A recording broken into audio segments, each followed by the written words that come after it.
നമ്മുടെ biomedical waste ഉദ്ഘാടനത്തിൽ ഉച്ചയ്ക്ക് ഓർമ്മ വന്നിരുന്നു.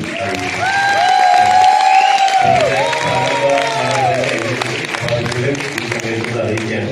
അപ്പൊ നമ്മള് ഒന്ന് ആലോചിച്ച് നോക്കാം, പ്രധാനമന്ത്രി ലോഞ്ച് ചെയ്യുന്ന ആ ഒരു പ്രൊഡക്റ്റിന്റെ ഭാഗമായിട്ട് മാറാൻ പോകുന്ന റിയൽ പാർട്ടേഴ്സ് ആണോ അല്ലെ? ഒന്ന് ആലോചിച്ച് നോക്കി. എവിടെ നിങ്ങൾ ഇനി ഇത്ര നാളും എന്താണോ ചെയ്തത് അതിന്റെ റിസൾട്ട് ആസ്വദിക്കാൻ പോകുന്ന മാസങ്ങളാണ്. ഒറ്റ കാര്യം പറയാനുള്ളൂ, മൈൻഡ് സെറ്റ്. നമ്മള് ഓൾറെഡി ഇവിടെ പഠിച്ച ടോപ്പിക് ആയിരുന്നു, ഇവിടെ ഹൈവേ ഗാർഡിൽ പഠിച്ചിരുന്നു. 4 കാര്യങ്ങളാണ് നമുക്ക് ഓൾറെഡി അതിലേക്ക് വേണ്ടി നമ്മൾ സെറ്റാക്കി എടുക്കേണ്ടത്. ഒന്ന്, ദ റൈറ്റ് മൈൻഡ് സെറ്റ്. അതിലെന്ത് പഠിച്ചു? നമ്മള് ദ റൈറ്റ് മൈൻഡ് സെറ്റ് എന്താ പഠിച്ചത്? നമ്മള് മുൻപേ അല്ലെ ഓപ്പൺ ഡോർ പോളിസി, നമ്മുടെ ഗേറ്റ് തുറന്നിട്ടിരിക്കാൻ, ആ ഗേറ്റിൽ കൂടെ ആർക്ക് വേണമെങ്കിലും കയറാം. പക്ഷെ ആ ഗേറ്റിൽ കൂടെ ആർക്ക് വേണമെങ്കിലും കയറാതിരിക്കണമെങ്കിൽ നിങ്ങളുടെ ഗേറ്റിന് മുന്നിൽ ഒരു ഗേറ്റ് കീപ്പർ വേണം. ആ ഗേറ്റ് കീപ്പർ ആരായിരിക്കും? ആ ഗേറ്റ് കീപ്പർ ആരാവണം? ഒന്ന് പറഞ്ഞോ.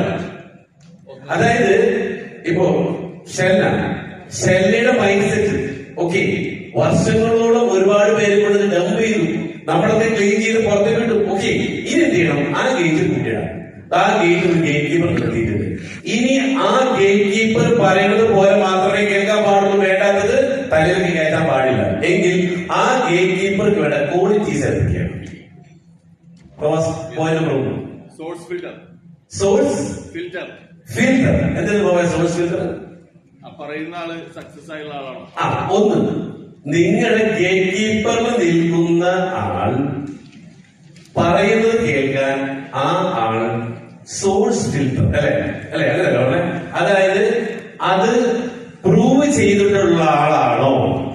നിങ്ങളുടെ ബ്രെയിനിലേക്ക് 2 കോടി എന്ന സംഭവം കൊണ്ടു തന്നു. ഓക്കെ, 2 കോടി നേടി തരാൻ വേണ്ടിയിട്ട് ആ പറയുന്ന ഗേറ്റ് കീപ്പർ ആരും കേൾക്കുന്നില്ല. ഓക്കെ, എങ്കിൽ ഈ ഗേറ്റ് കീപ്പർ ഇത് നേടിയ ആളാണ്.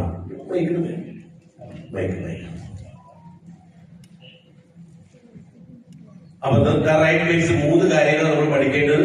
ഒന്ന്,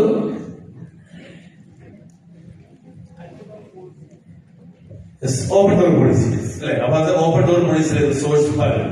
യെസ്, അപ്പൊ നമ്മൾ പറഞ്ഞത് സാർ പഠിപ്പിച്ച നല്ല കാര്യമാണ്. ഓപ്പൺ ഡോർ പോളിസി അല്ലെ? അതായത് നമ്മുടെ ബ്രെയിൻ, നമ്മുടെ മൈൻഡിനെ